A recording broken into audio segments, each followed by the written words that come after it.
Спротивно на очекувањата, најголемиот кинески производител BYD не се представи премногу агресивно, но тоа не значи дека немаше серија новитети.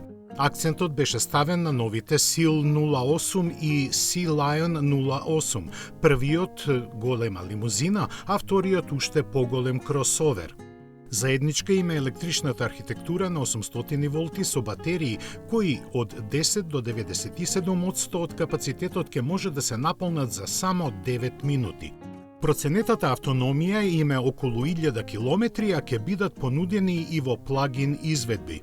Нивниот изглед навестува нов правец во дизајнерската филозофија на BYD, во која ќе владеат естетски складни облици со издолжени светла и меки линии на каросеријата. Воздушното ослонување, управувањето на сите 4 тркала и другите напредни технологии треба да им помогнат во глобалните амбиции.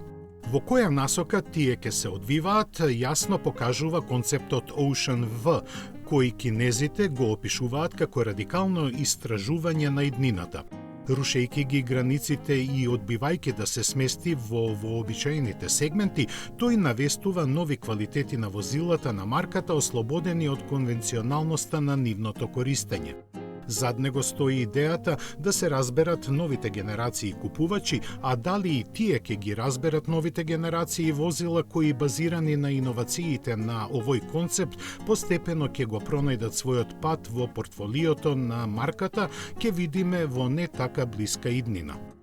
Додека се чека таа да стигне, ентузијастите ширум светот ќе се насладуваат на најновиот спортист на BYD, лансиран под ознаките на марката Денца, воедно љубоморејќи им на кинеските купувачи.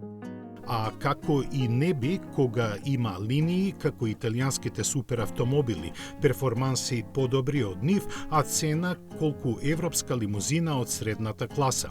На располагање во купе и кабриолет верзии, овој модел на фасцинантен начин ги спојува елеганцијата, електричниот погон и комплексните електронски системи.